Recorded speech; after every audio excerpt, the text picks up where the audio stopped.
Tengan muy buenos días, chicas y chicos. En esta ocasión vamos a dar inicio con la unidad número 3, la cual se denomina el juego y la creatividad infantil, características y beneficios en la organización del centro del aula. A lo largo de esta jornada hemos venido hablando sobre lo que es la creatividad, a través de videos, a través de preguntas, y pues ahorita vamos a dar inicio ya con lo que es la temática, ¿verdad? Dice que la creatividad se define como la capacidad o facilidad para inventar o crear los juegos educativos que estimulan la creatividad en los niños, eh, lo cual implica una gran destreza en la composición de sus cuadros a lo largo de toda la vida y del desarrollo constante. ¿Por qué implica una destreza? Porque nosotros docentes tenemos que ingeniárnosla para que esos niños adquieran aprendizajes significativos a través de las diferentes estrategias metodológicas que nosotros los docentes vamos a implementar en el aula. Si bien es cierto, todos los seres humanos traemos características innatas, dentro de ellas la creatividad, hay personas que son creativas para dibujar, hay otras personas que son creativas para pintar, para las matemáticas. Cada persona tiene su propia inteligencia y cada tipo de inteligencia implica un tipo de creatividad. Entonces, nosotros como docentes tenemos que ver cuáles son las estrategias que vamos a utilizar para ayudar a esas niñas y niños a que ellos desarrollen y aprovechen al máximo su creatividad a través de las diferentes actividades metodológicas que vamos a utilizar. Por ello es importante, ¿verdad?, que nosotros como docentes siempre estemos innovándonos a través de las diferentes tecnologías que existen, más hoy en día que pues estamos tratando de continuar con lo que es el proceso de enseñanza-aprendizaje a través de plataformas virtuales, ¿verdad? Entonces, los docentes de parvularia también tienen que ingeniarse la manera de ver cómo pueden ellos realizar las jornadas de clase con sus estudiantes. Entonces, el quehacer del docente es innovador. Día a día se van abriendo nuevos campos, nuevas oportunidades, nuevas teorías y nuestra función como docentes es ir innovándonos y sobre todo pues ser docentes eclépticos, que vamos agarrando un poco de cada teoría que nos permite a nosotros adaptarlas a nuestra realidad, a nuestro contexto y sobre todo pues buscar aprendizajes significativos en las niñas y los niños con los que vamos a trabajar. Y dentro de las características de la creatividad en los niños podemos encontrar, como lo mencioné anteriormente, que son innatas y como todos los potenciales innatos debe desarrollarse a la vez y debe evitarse todo lo que implica su desarrollo y atenta contra las aspiraciones que el niño establece, lo que a él le gusta, lo que le gustaría hacer, lo que le agrada y lo que le desagrada y lo que le permite alcanzar, ¿verdad? ¿Se recuerdan ustedes de un video que observamos en una jornada anterior, donde había una niña, me parece María, la cual llegaba al aula y ella quería dibujar? Cuando el docente la puso a trabajar, ella quería dibujar una rosa. Pues no. Eh, el docente le dijo que era lo que tenía que dibujar. Eh, Me parece que no era una rosa lo que ella quería dibujar, sino que ella quería dibujar un arco iris, algo relacionado con la naturaleza, algo creativo. Era su imaginación lo que ella estaba dejando volar en ese momento. Pero ¿qué pasó? Que el docente vino y le dijo que lo que iban a hacer era una rosa, una flor. Y entonces dijo ella, bueno, voy a hacer una flor. La niña vino, empezó a hacer la flor como ella se la imaginaba. Pues no, vino el docente y le dijo que no, que tenía que esperar a que él le dijera cómo iba a hacer la rosa. Después vino y le dijo qué color iba a tener que utilizar. Cuando María quería utilizar un color amarillo, pues no, el docente quería que fuera un color rojo. ¿A qué voy con este ejemplo de ese video que observamos en las jornadas anteriores? Que muchos docentes se dedican nada más a a transmitir conocimientos, porque aún en día se sigue utilizando lo que es la educación bancaria, entonces, y no deja que los estudiantes fluyan, que los niños saquen su potencial, su creatividad. Entonces, ¿qué pasa cuando estos niños nosotros los cohibimos, les coartamos sus aspiraciones, sus ideales, sus metas, sus iniciativas, sobre todo, ¿verdad? Cuando tienen iniciativas, cuando un niño tiene iniciativa, es un niño creativo. ¿Por qué? Porque el niño creativo busca los medios, los recursos que hay en su entorno para poder desarrollar su creatividad. Entonces él tiene su iniciativa para poder expresar sus diferentes tipos de creatividad a través del arte, a través del canto, a través del baile. ¿Y qué pasa cuando nosotros docentes venimos y cortamos a esos niños? Pasa lo que pasó en el video, que María llegó a otra escuela y como María ya había sido educada de una manera metódica, de una manera bancaria, cuando ella llegó a la escuela nueva y se encontró con una docente que le permitía que ella explorara todo su potencial, María no halló qué hacer porque María estaba acostumbrada a que se le dieran indicaciones sobre qué era lo que tenía que realizar. Entonces eso sucede cuando nosotros los docentes coartamos a nuestros estudiantes, cuando no les damos la oportunidad a los niños de que ellos hagan o desarrollen las actividades como ellos las tienen planeadas. Por ejemplo, si bien es cierto, nosotros podemos tener diversas actividades, la alfombra mágica, contarles un cuento, alguna actividad motriz, pero a veces hay temáticas que dan la oportunidad de desarrollarlas no solamente de la manera como nosotros las tenemos diseñadas, sino que a medida vamos empezando a desarrollar el tema, podemos observar que el niño puede mostrar interés en la temática, pero puede tratar de desarrollar la temática que se le está enseñando de manera diferente. ¿Por qué? Porque ese niño está dejando salir su creatividad. Entonces, nosotros como docentes no podemos ser tan metódicos y esperar que así tal cual lo planeamos en la carta didáctica, las actividades tienen que realizarse, puesto que no están plasmadas en piedras. Nosotros tenemos que adaptar nuestras estrategias metodológicas a lo que es las necesidades de los niños y las niñas con los que nosotros vamos a trabajar y pues aprovechar, ¿verdad?, esas características innatas que todos los seres humanos las traemos ya con nosotros desde el momento que nacemos, pero que si nosotros no las estimulamos en las niñas y en los niños con los que vamos a trabajar, pues obviamente esos niños no van a poder desarrollar al máximo su potencial y sobre todo no van a poder sacar lo que es su creatividad a que fluya, ¿verdad? Entonces nosotros debemos ser muy precavidos a la hora de trabajar con los niños las diferentes temáticas que vamos a desarrollar, por el hecho de que los niños tienden ellos de manera natural a desarrollar su creatividad y a veces nosotros, por más que tengamos las actividades ya prediseñadas, no podemos cumplirlas al pie de la letra por lo mismo, porque puede ser que yo le quiera enseñar los animales a los niños de una manera, pero si el niño ya en su casa, en su medio, donde él vive, donde él se desenvuelve, ha visto los animales de otra manera o le llama la atención de otra manera adquirir la temática de los animales, entonces puede ser que a unos niños les funcione aprenderse a los animales dibujándolos, a otros viéndolos.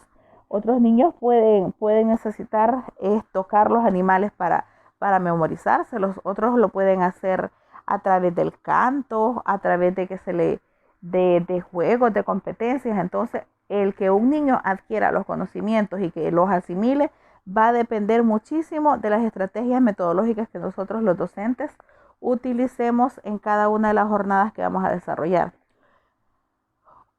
Otra característica que desarrolla la creatividad es que forma parte elemental del desarrollo motriz, social y cognitivo de los niños y las niñas. ¿Por qué forma parte del desarrollo social, motriz y cognitivo del niño? ¿Por qué? Porque el niño cuando juega, si el niño va a jugar de correr, el niño tiene que diseñar en su mente de qué manera va a correr, a dónde va a correr, dependiendo del tipo de juego que esté desarrollando, dependiendo del tipo de la actividad, así van a ser los movimientos que él va a realizar con su cuerpo. Por ejemplo, si el niño está dibujando, está utilizando su motricidad fina, entonces se está fortaleciendo, se está formando ese elemento de la motricidad fina. El niño cuando pinta, el niño cuando ensarta cuencas, el niño cuando dibuja, está desarrollando su creatividad y su área motriz. Entonces nosotros no debemos cohibir a esos niños. Por ejemplo, a veces hay niños que ellos agarran el lápiz y vienen y empiezan a hacer manchazón. Para nosotros puede ser una manchazón, pero en la mente de ese niño eso es una obra de arte. Entonces nosotros docentes no podemos venir y decirle a ese niño que lo que acaba de hacer no sirve. ¿Por qué? Porque le vamos a estar privando de su creatividad, de su imaginación. Y la creatividad está íntimamente relacionada con la imaginación, porque nosotros para crear algo, primero lo mentalizamos, imaginamos en nuestro cerebro qué es lo que queremos hacer, cómo lo queremos hacer, y luego lo sintetizamos y ya lo vivenciamos, lo evidenciamos en nuestra realidad. Entonces así mismo pasa con el niño.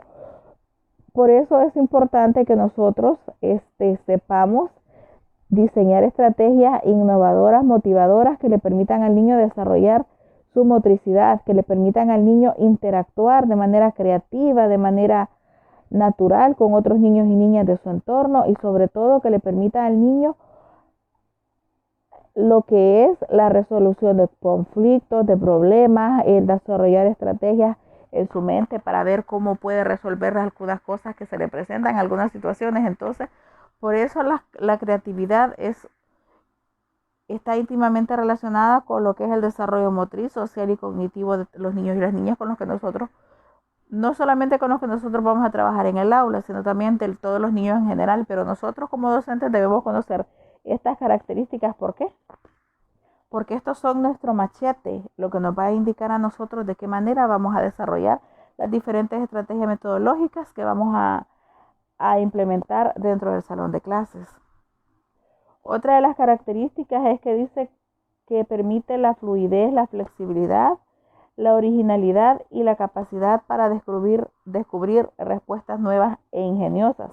Y aquí está fluyendo lo que es el proceso cognitivo, porque recordemos que el aspecto cognitivo está íntimamente relacionado con la capacidad del pensamiento, de resolución de conflictos.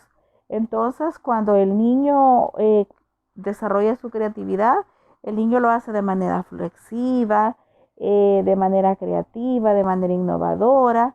Él se ingenia, ya sea para dar sus respuestas o para hacer las actividades que va a hacer. Ese niño en su mente hace un gran proceso para luego plasmarlo ya en las diferentes actividades que realiza. Otra característica dice que es que ayuda a consolidar la salud emocional de sus niños. ¿Por qué consideramos que puede ayudar a los niños a desarrollar o a consolidar su aspecto emocional? Porque un niño, cuando él está jugando, cuando él está creando, cuando él está diseñando, está haciendo cosas que a él le llaman la atención, que son interesantes y que para él son una obra de arte, él se siente feliz porque está creando, porque está innovando. Pero ¿qué pasa cuando yo, docente, yo, padre de familia, yo, pariente o personas que formo parte del entorno de ese niño o niña, vengo y le digo, ay no, qué feo lo que estás haciendo? Eso no sirve. Hacerlo de esta manera. Ahí yo estoy afectando la esfera emocional de ese niño. ¿Por qué? Porque yo lo estoy privando de que él haga lo que a él le gusta, lo que a él le place. Cuando un niño es obligado a hacer diversas actividades, ¿qué sucede? Que ese niño las hace de manera obligatoria, no se siente gratificado, no se siente a gusto de estar haciendo esas actividades. Entonces, diferente es cuando un niño desarrolla su creatividad, su pensamiento, su imaginación, expresa su creatividad a través de diferentes formas. Ahí ese niño se siente bien, se siente cómodo, se siente seguro, desarrolla autonomía, independencia. Pero cuando yo docente vengo y le digo al niño que no está bien las cosas o le digo cómo tiene que hacerlas, entonces estoy afectando lo que es su esfera emocional. Y como docentes debemos ser muy cuidadosos a la hora de trabajar con los niños y las niñas, porque de nosotros depende muchísimo lo que es el aspecto emocional de esos niños. Y si nosotros no somos buenos docentes y cometemos más errores que aciertos, donde es la etapa más importante para desarrollar lo que es el autoestima de los niños y las niñas, podemos marcarlo definitivamente para el resto de su vida. ¿Por qué? porque aún hoy en día, no sé si ustedes se recuerdan de algún maestro que nosotros en la vida siempre vamos a recordar a un maestro porque fue bueno y a un maestro porque fue malo. ¿Por qué recordamos al bueno? Porque era aquella persona que nos permitía a nosotros ser libres, autónomos, que nos ayudaba a nosotros a desarrollar nuestra creatividad, nuestra imaginación. Era una persona que nosotros sentíamos que se identificaba con nosotros, a diferencia del maestro que recordamos con pésimos recuerdos, ¿verdad? ¿Qué pasó con ese docente y por qué lo recordamos de esa manera? Porque era un docente amargado, porque era un docente que no nos permitía a nosotros expresarnos, crear de manera libre, porque era un docente que vivía reprimiéndonos, que nos maltrataba. Entonces, en nosotros está el decidir qué tipo de docente queremos ser. Si queremos ser de esos docentes que van a ser bien recordados por nuestras niñas y niños con los que nosotros vamos a trabajar, o si queremos ser de esos docentes que dejaron una pésima huella en nuestra infancia. Entonces, por eso debemos de procurar siempre cuidar lo que es la esfera emocional de nuestros niños y nuestras niñas, porque de nuestro comportamiento con las niñas y los niños va a depender muchísimo cómo ellos se sientan en su esfera emocional y cómo se comporten con el medio que los rodea. Otra característica dice que ayuda a los niños a expresarse y a enfrentar sus sentimientos. Por ejemplo, hay niños que no pueden expresar verbalmente qué es lo que les afecta, qué es lo que les incomoda. Inclusive hay casos en los que se ha detectado a través de técnicas de dibujo libre, casos de abuso sexual, de maltrato. Entonces, cuando nosotros permitimos que nuestros niños y niñas desarrollen su creatividad, que expresen lo que sienten, ya sea a través del dibujo, cuando no se puede hacer de manera verbal, a través del juego, a través del drama, cuando nosotros venimos e implementamos diferentes estrategias metodológicas, creativas, innovadoras, entonces, ¿qué estamos haciendo? Estamos permitiendo que ese niño y niña aprenda a expresar sus emociones, sus sentimientos, que aprenda a comprender qué es lo que le rodea y sobre todo aprenda a enfrentarse a sus miedos, a sus temores. Por ejemplo, hay niños que dibujan a lo que más miedo le tienen. Entonces, cuando un niño dibuja algo, nosotros siempre debemos estar atentos y preguntarle que sí, qué es lo que dibujó, por qué lo dibujó. ¿Por qué? Porque nuestra obligación como docentes no solo se limita a dar la clase, no. Nuestra obligación como docentes está íntimamente relacionada con conocer el mundo o el contexto en que se desenvuelve todos los niños con los que nosotros vamos a trabajar. Y en muchas ocasiones pueden haber muchos niños que están siendo víctimas de alguna vulneración de sus derechos, y cuando nosotros utilizamos estrategias innovadoras, creativas, permitimos que esos niños puedan expresarse libremente, ya sea a través de dibujo, a través del llanto, ya sea a través de su comportamiento dentro del aula. Entonces ahí es donde nosotros debemos de ingeniarnos, la verdad, desarrollar aquellas herramientas que le permitan al niño y a la niña expresar de manera tranquila, segura, lo que son sus emociones y sentimientos. Y otra característica dice que fomenta el crecimiento mental en los niños porque les provee oportunidades para ensayar sus ideas o las ideas que nosotros hemos formulado en las cartas didácticas y probar, ¿verdad?, nuevas formas de pensar y de solucionar los problemas. Entonces, cuando el niño es creativo, desarrolla o utiliza, mejor dicho, al máximo lo que son sus procesos cognitivos, puesto que los procesos cognitivos tienen mucho que ver con lo que es el proceso de pensamiento, el proceso de resolución de conflictos, de situaciones y cómo se enfrenta a estas, ¿verdad? Entonces, es importante que como docentes nosotros sepamos fomentar el crecimiento mental en nuestras niñas y niños.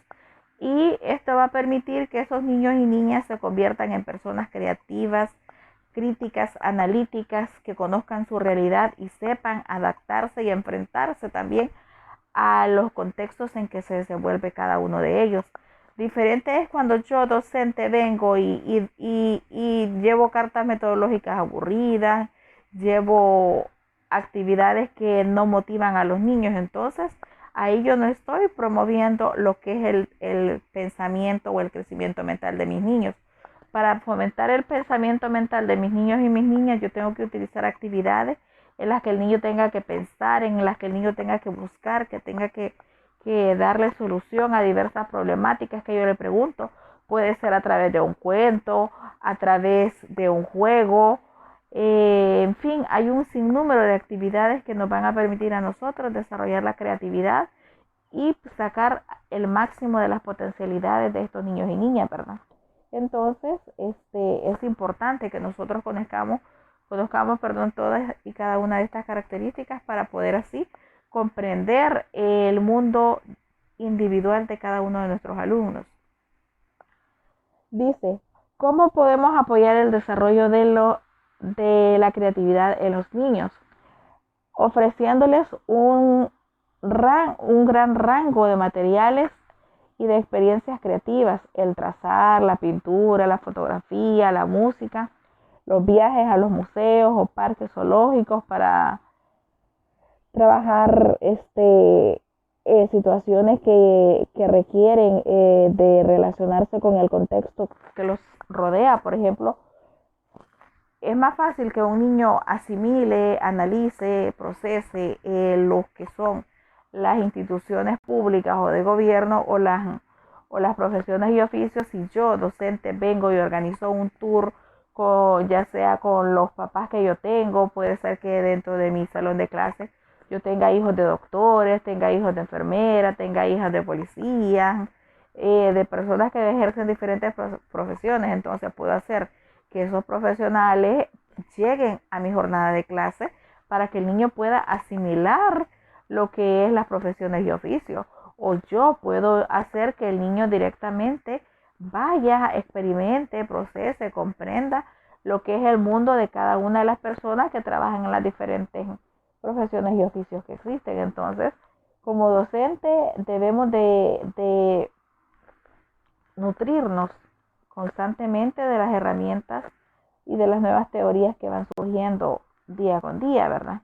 Otra manera de poder desarrollar la creatividad en los niños es darles el tiempo suficiente para que exploren los materiales y para que sigan sus ideas, para que las armen, las creen, ¿verdad? Las procesen y que no se nos olvide pues hablar de las ideas que ellos tienen, ¿verdad? Preguntarles, porque a veces los niños puede ser que tengan una idea, pero no tienen como la capacidad suficiente todavía, dependiendo la edad, como para procesar o asimilar a veces ciertas actividades o situaciones que se le presentan, ¿verdad? Entonces es importante que nosotros también como docentes nos tomemos el tiempo de relacionarnos con nuestras niñas y niños dentro de la jornada de clase. Y dice, ¿cuál es la relación entre el juego y la creatividad? Como sabemos, ¿verdad? Para jugar todos nosotros necesitamos de pensar qué vamos a jugar, cómo lo vamos a jugar. Entonces, ¿qué estamos haciendo cuando estamos pensando? Estamos imaginando. Y la imaginación es esa capacidad que tenemos todos los humanos de superponer al mundo nuestras proyecciones mentales. Es un ingrediente clave del juego creativo y no es materia exclusiva de producciones artísticas y literarias, sino que también es la base de la hipótesis científica y parte integral del pensamiento humano. Es decir, que la creatividad está íntimamente con nuestros procesos de pensamiento, porque nosotros, antes de crear cualquier cosa, ya sea un juego, algún dibujo, alguna actividad, siempre la pensamos, la imaginamos, la procesamos, y hasta nos proyectamos mentalmente cómo vamos a hacer el paso a paso de X o Y actividad. Entonces, por eso es importante que nosotros docentes promovamos la imaginación en nuestros niños y niños, ¿verdad? Porque si los niños no imaginan, no van a poder desarrollar su creatividad, porque para ser creativos hay que pensar, hay que procesar en nuestra mente. Y si bien es cierto, a veces el ser analíticos, críticos, se nos dificulta, se debe exactamente por lo que yo les decía, que hemos sido educados bajo una educación bancaria donde quien transmite los conocimientos, los aprendizajes es el docente.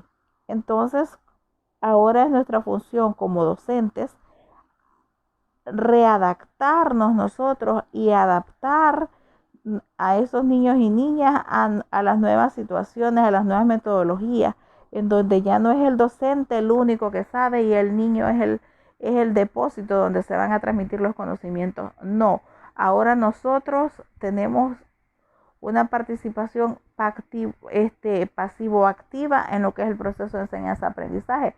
¿Por qué pasivo-activa? Porque si bien es cierto, no dejamos abandonado por completo lo que es el proceso de enseñanza-aprendizaje de los niños, pero quiérase o no, ahora le permitimos a esos niños que sean ellos a base de su creatividad, de su curiosidad, de su duda, que vaya conociendo las diferentes situaciones de aprendizaje que nosotros formulamos para cada sesión que vamos a desarrollar con las niñas y los niños, ¿verdad? En el área educativa. Entonces, es importante y primordial que nosotros sepamos identificar qué términos, qué procesos están íntimamente relacionados los unos con los otros y que conllevan siempre a lo que es el desarrollo de la creatividad en las niñas y los niños.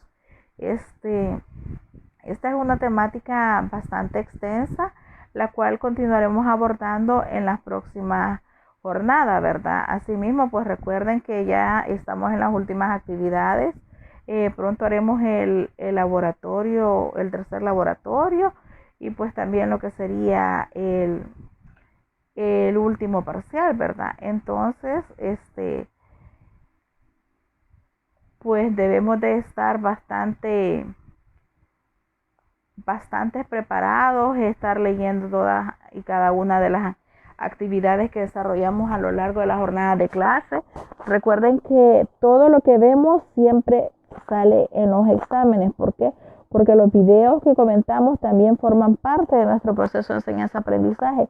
Y eso implica que de esos videos también salen preguntas en los exámenes. Y si usted no lo vio, si usted no participó en la jornada de clase, eso indica que sus respuestas no van a ser satisfactorias como nosotros esperaríamos a la hora de calificar un examen. Así que, pues, felicitar a los que pueden estar activos siempre en todas y cada una de las jornadas y pues motivar, ¿verdad?, a los otros que por X o Y razón, ya sea por acceso de internet que se dificulta o por otra razón que no pueden estar en las jornadas de la plataforma, pero siempre procuren comentar, dejar sus opiniones. Si no pueden acceder el propio día o en el horario establecido, no se queden esperando hasta la próxima clase, sino que den sus aportes, sus opiniones sobre lo que se ha visto en la jornada abordada cada viernes. Ahorita ustedes van a realizar un pequeño resumen de qué fue lo que entendieron de esta parte de la temática que hemos desarrollado, que les llamó más la atención y y el por qué consideran que conocer esta temática es importante. Esto lo pueden hacer ya sea a través de un comentario en la plataforma o si no, pues un documento, subirlo en alguna tarea, pero lo ideal sería que lo comentemos en la plataforma. Que tengan un muy buen día y pues siempre recuerden, ¿verdad?, estar en contacto. Estoy a la disponibilidad por cualquier duda, cualquier interrogante que ustedes tengan. Yo soy siempre a la disponibilidad para apoyarles. Que tengan un muy buen día y nos vemos en la próxima jornada.